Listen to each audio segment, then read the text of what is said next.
to blow your mind. An alliance of all the powers on Earth, open and hidden, decided that the individual freedoms could no longer be tolerated in the interest of the preservation of the human race. They believed the common man could not be trusted. Studies were done to determine a method to arrest the population explosion before the point of no return would be reached. It was determined that an immediate attack on the problem would involve 2 points of intervention. The first was to lower the birth rate, and the second was to increase the death rate. To lower the birth rate, several programs were put into motion. The first was the development of positive birth control methods using mechanical diaphragm and condom, chemical, foam and birth control pills, and medical, sterilization, abortion, and hysterectomy procedures. These were developed and implemented. The women's liberation movement was started with a demand for free abortions, using quote-unquote pro-choice as its rallying cry. Homosexuality was encouraged, and gay liberation was born. Homosexuals do not have children. Zero population growth became a hot subject at cocktail parties. Individual freedom, the heat of the moment, religion, and the old blue laws sabotaged these efforts. And while zero population growth became a reality in some areas, population increased rapidly in others. Pay attention. The only alternative left to the world's ruling elite was to increase the death rate. This was a difficult thing to do, as no one wanted to pick people out of a crowd and line them up for execution. Neither did they relish the possible consequences of an enraged public upon discovering that they were being systematically murdered.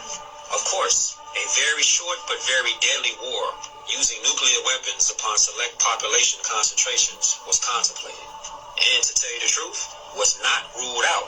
The fact that such a population control was even contemplated confirmed the worst fears of those who participated in the 1957 study. War was put on a back burner to simmer, but may become a reality. In the meantime, something else had to be done that would absolve the decision makers of guilt and place the blame on those who did not lead clean lives, something that could be blamed upon Mother Nature. What was needed was the bubonic plague or some other horrible natural disease. The answer came from Rome. The recommendation was to develop a microbe that would attack the autoimmune system and thus render the development of a vaccine impossible. The orders were given to develop the microbe and to develop a prophylactic and a cure. So they develop a problem, then offer a solution. And you think it's safe to take it? The microbe would be used against the general population and would be introduced by vaccine. The prophylactic was used by the ruling elite. The cure will be administered to the survivors. When it's decided that enough people have died, the cure will be announced as newly developed, when in fact it has existed from the beginning.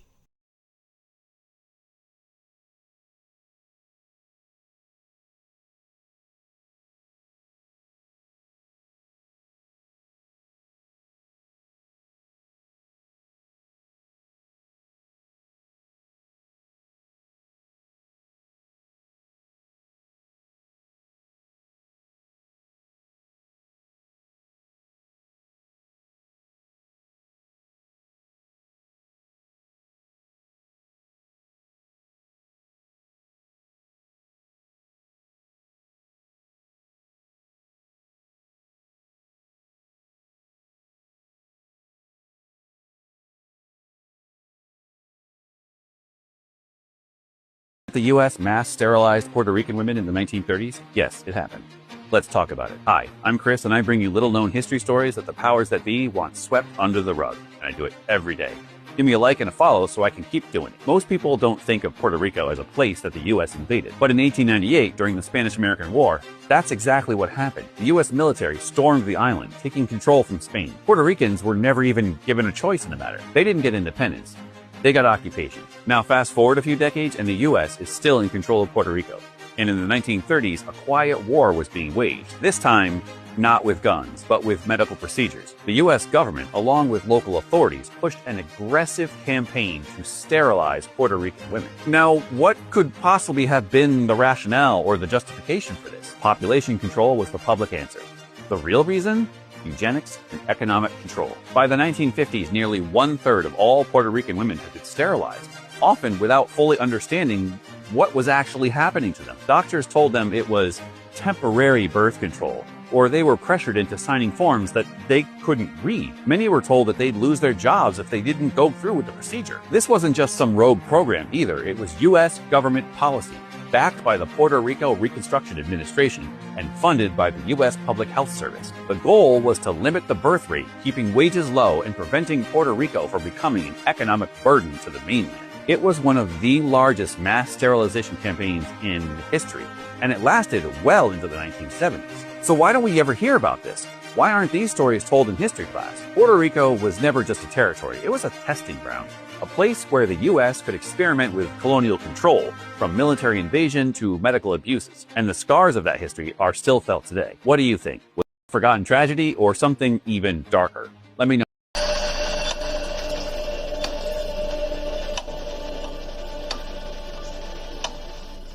Most of the time, they don't have children for many years, and they had before, and suddenly they cannot have any more babies, and then some of them will consult physicians to find out what's going on, and they will be told that they have been sterilized.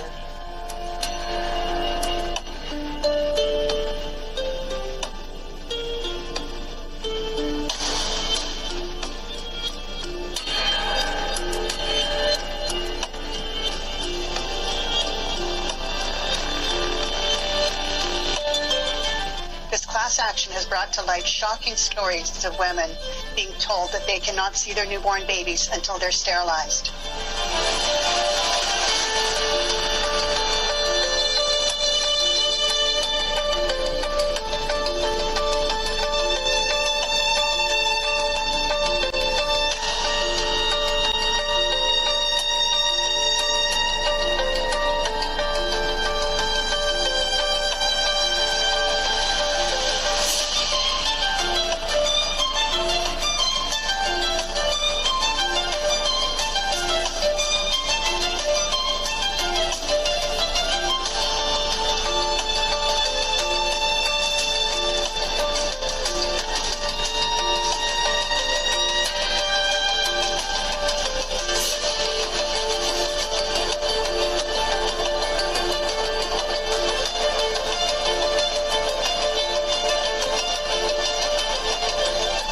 One of the ways to go ahead with the colonization system was to take control over the people, of course, but also over the land and resources.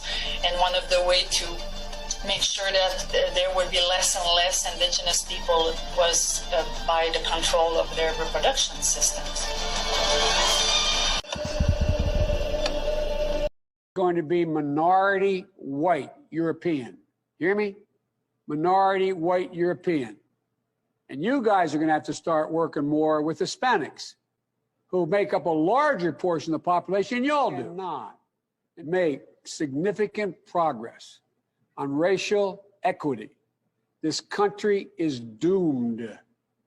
It is doomed, not just because of African Americans, but because by 2040, this country is going to be minority white European.